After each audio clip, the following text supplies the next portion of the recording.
Dans une petite ville tranquille, il y avait une école qui accueillait des élèves de toute origine et de toute classe sociale. Parmi ces élèves se trouvait Lina, une jeune fille au regard fier et à la démarche assurée. Derrière ce masque d'assurance, elle cachait une vie difficile. Issue d'une famille pauvre, tant sur le plan financier que sur le plan émotionnel, elle subissait les tourments de parents dépourvus d'amour, mais jamais elle ne laissait transparaître sa souffrance aux autres.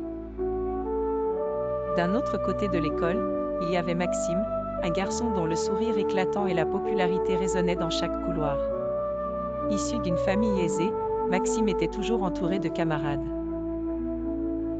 Pourtant, derrière ce masque de jeune homme arrogant se cachait une grande tristesse. Le jeune homme utilisait sa vantardise comme une armure contre sa propre mélancolie.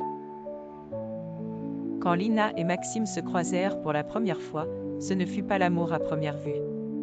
Au contraire, leurs différences les opposaient irrémédiablement. Les remarques acerbes de Maxime répondaient à la froide indifférence de Lina. Chacun voyait l'autre comme un défi à surmonter. Avec le temps, leurs chemins furent amenés à se croiser de plus en plus souvent, que ce soit lors de travaux de groupe ou dans les couloirs animés. Une journée d'hiver, ils se retrouvèrent tous deux coincés dans une salle de classe à cause d'un orage imprévu. Coincés ensemble, ils n'avaient d'autre choix que de se parler. Ce fut le début d'une amitié fragile.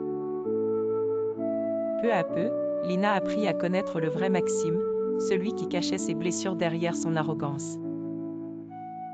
De son côté, Maxime découvrit une Lina courageuse et loyale, bien différente de l'image qu'elle renvoyait. Ils se rendirent compte qu'ils partageaient plus qu'ils ne l'avaient imaginé. Ils étaient tous deux des âmes en peine, cherchant à masquer leur douleur.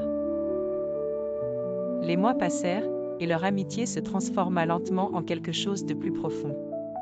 Lina et Maxime comprirent que derrière les failles et les blessures, l'un trouvait en l'autre un refuge, un espace où être soi-même sans crainte ni jugement. Leur relation, née des cendres de la méfiance, devint un lien indéfectible. Un amour pur qui dépassait les apparences et les circonstances extérieures.